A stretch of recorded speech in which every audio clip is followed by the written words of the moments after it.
salaamaaleykum waa Sénégal man la capitaine Touré bu nekkoon officier adjoint section de recherche bu gendarmerie de Colobane. Et ce matin gis ngeen ne dama posté benn message ci sama Facebook di wax ne que dama démissionné parce que j'étais suivi par des personnes dont j'ignorais la vraie intention. Effectivement, c'est vrai. À l'heure où je vous parle, je suis à Touba et je me sens en sécurité. Et dans mes déclarations également, je demandais la démission du ministre de l'Intérieur, du ministre de la Justice et du procureur de la République. Et je réitère ces propos. Quand j'aurai l'occasion de parler aux Sénégalais, je les parlerai en toute sécurité. Toutefois, je voudrais appeler les Sénégalais à éviter de détruire les biens publics, éviter de saccager les stations d'essence, éviter de bàyyi leen li ngeen di yàq ñun ñoo ko moom. Da ngeen di yàq ay station d'essence, di yàq ay kër, di yàq ay magasin. Loolu ñun ñoo ko moom boo leen ko yàqee Macky Sall dem bàyyi ñu fi ñun ñooy sonnaat encore defaraat ko. Kon maa ngi ñaan waa Sénégal ñu dal ngeen bàyyi li ngeen def, surtout yàq bi bàyyi leen ko. Te manifestation yi bàyyi leen ko lundi, mardi, mercredi, jeudi, vendredi bu kenn manifester.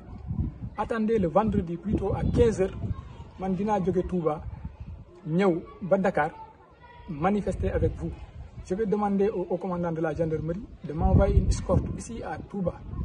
Ma dem vendredi ba place de l'Obélisque fekk fa tous les Sénégalais. Et j'appelle tous les Sénégalais à sortir manifester ce jour, mais dans le calme. Bu kenn yàqal kenn li ngeen di yàq ñun ñoo ko moom. Station d'essence yi ngeen di naan français yi ñoo ko moom, mais ñun ñoo ko moom. Man musuma dem ci station d'essence ba Touba pompel ma defal ma essence ay africain ñoo ma koy pompel mais di naan ay Touba bi ñoo ko moom di làkk fii di yàq léeg-léeg bàyyi leen loolu bu ko nit def loolu du xelu nit ku baax. Man je vais vous conseiller désormais yéen boo leen gisee nit di yàq boo leen gisee ñu leen di traiter de terroriste c'est que ñi yàq ñi ñoo gën que ñuy manifester ñi bàyyi leen yàq bi. Mais nag je vais persister et je vais insister. Je demande la démission du ministre de l'Intérieur, je demande la démission du procureur de la République et je demande la démission du ministre de la Justice. Sénégalais yi ñàkk nañu lu ñu yor yëpp ñoom amuñu lu ñuy wax à part nekk fii si télé bi di wax lu ne di manipuler Sénégalais yi.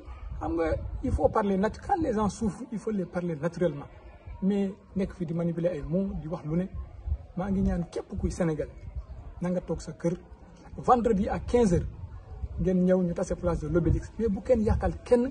Bu kenn yàqal kenn fu ma nekk nii mënuma def discours bu baax mënuma wax ak sénégalais yi lu baax moo tax mënuma am la position qu'il faut pour vous parler correctement mais nag fu ma nekk nii maa ngi Touba maa ngi ci jàmm maa ngi leen di ñaan s'il vous plaît chers sénégalais bu leen yàq le bien public ñi ngeen di yàqal